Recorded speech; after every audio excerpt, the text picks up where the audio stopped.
How a bet with my boss made me a glamorous woman. I've always been the guy who blends in. The office grind, wearing button-down shirts and slacks, the sort of clothes that scream nothing special about you, were my daily uniform. I'd show up to work, do my job, and leave. It wasn't that I hated my life, but there was this nagging feeling that something was missing. I didn't have the energy or the guts to challenge my own boundaries. My colleagues, they were vibrant, some loud, some cheeky, always confident. I was quiet. But that's how I liked it. Or maybe that's how I convinced myself I liked it. You see, I didn't feel completely me in the life I was leading. There was a certain allure to the women in my office. Their confidence, the way they strutted into meetings with poise, their perfectly put-together outfits that always seemed so effortless. Something about it made me want to break out of my shell. Yet I never allowed myself to go there. Not until one Friday afternoon, when my boss, Rachel, casually dropped a challenge that would change everything. It started with a joke, or so I thought. Rachel, the sort of boss who was both sharp as a tack and impossibly chic, had always teased me about my lack of style. My standard office wear was just, standard.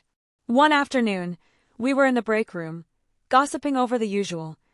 Weekend plans, office drama, and the latest fashion trends. As usual, I kept my thoughts to myself. But Rachel, with her signature sly grin, noticed my silence. You know, you really need to stop hiding behind those button-ups. What you need is a makeover, she said, as if the idea had just popped into her head. A few chuckles passed around the room.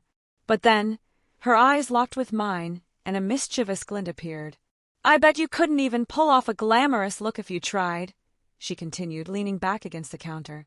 What would it take for you to wear something extravagant? I felt my cheeks flush, my gut twisting with both embarrassment and a strange sense of excitement. What are you getting at? Simple. A bet. You wear something ridiculously glamorous next week to work, and I'll make it worth your while, she said, her voice light but with an edge. If you can pull it off, you win. If not, well, let's just say I'll have something to remind you. I couldn't believe it. Was she serious?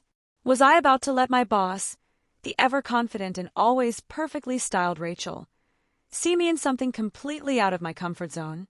The thought was nerve-wracking but oddly thrilling. The rest of the office was watching, eagerly waiting for my response. I'll take your bet, I said, surprising myself. I hadn't expected to say that, but I did. And just like that, I was committed to a challenge I wasn't sure I could handle. The next few days were a blur of uncertainty. I couldn't stop thinking about the bet. How could I possibly pull off a glamorous look? I wasn't one for flamboyant fashion, and the thought of stepping into the office next week wearing something out of the ordinary filled me with dread. The more I thought about it, the more I realized I had absolutely no idea where to begin. That's when I started doing some research.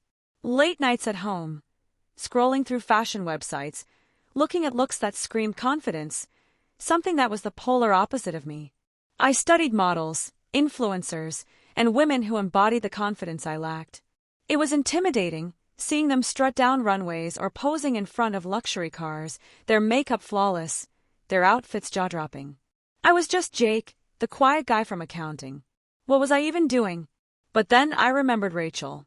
She had a way of making you believe in something you didn't even know was there. She was always so confident in her skin, unafraid of pushing boundaries. It was that kind of confidence I wanted to channel, even if I wasn't sure how to bring it out of myself. I decided to go for it. I found a tailor who specialized in custom outfits, and with a deep breath I walked in. The soft chime of the doorbell rang as I entered, and the tailor, an older woman with an eye for detail, greeted me. I need something show-stopping, I said, feeling both ridiculous and determined. Something glamorous. For work. Something I can wear and actually feel confident in. The tailor raised an eyebrow, studying me with an intense gaze. You've come to the right place. You want to feel powerful. We'll make it happen. Over the next few days, I went through fittings and adjustments.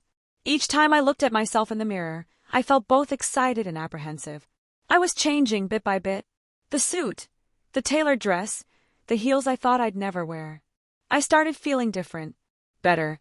As I looked at myself in the mirror, I saw something I hadn't seen before. Someone who could maybe, just maybe, pull it off. The day before the big reveal, Rachel cornered me in the office kitchen. How are you feeling about tomorrow? You nervous? She asked, her voice warm but with that teasing edge. You'll do great, Jake. Just trust yourself. I smiled, feeling a strange mix of fear and excitement. I'm going to try, I said, my voice quieter than I intended. Good. That's all you can do, she replied with a wink before walking away. The next morning, I woke up with an overwhelming sense of dread. What had I gotten myself into? I knew I was walking into uncharted territory. The clothes were a drastic departure from my usual attire, and though they fit well, I wasn't sure I could handle the attention they would draw. As I stood in front of the mirror, my reflection seemed almost foreign. I had never seen myself this way before. The dress was elegant, sleek, fitted, with just the right amount of sparkle. The heels clicked as I took a few tentative steps, testing my balance. It felt like I was wearing a costume, something that didn't belong to me. But then, I thought about Rachel's words, "You've got this." With a deep breath, I left my apartment, stepping into the world with shaky confidence. The moment I entered the office, I could feel every pair of eyes on me. I swallowed hard, but somehow, I kept walking, head held high. The whispers, the stares, it was all too much at first. Some of my coworkers looked shocked, others impressed. But it was Rachel who finally approached me, her smile wide and knowing. "You look incredible," she said, her voice warm with approval. I smiled back, trying to push past my discomfort. For the rest of the day, the office felt like a strange mix of admiration and skepticism. It was harder than I expected, feeling out of place in such an unfamiliar persona. But when Rachel pulled me aside after lunch, something shifted. "You're doing great," she said, her voice softer this time. "It's all about owning it. Don't let anyone tell you that you can't be whoever you want to be." And that was the moment it clicked. I wasn't pretending to be someone else. I was allowing a part of me to finally emerge, the part one had hidden for so long. It wasn't about the dress or the heels. It was about how I felt wearing them. Empowered, confident, ready to face whatever came my way. The change wasn't just physical. As the days went by, I began to feel different. The way people treated me had shifted too. There was a newfound respect, a recognition that I wasn't the quiet guy in the corner anymore. I started walking taller, smiling more, and even speaking up in meetings. I was gaining something I hadn't realized I lacked before: confidence. The office environment had become a bit of a spectacle. People were still talking about my transformation, but now it wasn't just about my appearance. It was about the way I carried myself, like I had unlocked a part of me that I didn't even know existed. The compliments became more frequent, the nods of approval more sincere. I was no longer the invisible guy I had once been. When Rachel told me I had won the bet, I was surprised at first. But as I looked in the mirror later that night, I realized the truth. I had won something far greater than just a bet. I had discovered a new version of myself, someone stronger, bolder, and unapologetically confident. The real test came during the company's annual gala. Everyone was dressed to the nines, and I was no exception. The dress I wore that night was nothing short of stunning. It was a deep emerald green, accentuating every curve and making me feel like I belonged in the spotlight. As the night wore on, I found myself speaking with colleagues I had once avoided, laughing with ease, and even taking the floor for a dance. It felt surreal. This was a version of me I hadn't thought was possible. But it was real. I was real. Rachel came over during the event, her eyes lighting up when she saw me. "You're amazing," she said. "You've really come into your own. This isn't just about a bet anymore. You've transformed, Jake." In that moment, I realized she was right. It wasn't about winning or losing the bet. It was about discovering my own strength, my own confidence, and the courage to embrace change. As the weeks passed, I began incorporating the lessons I had learned into every part of my life. The quiet, reserved person I had been was still a part of me, but now there was a balance.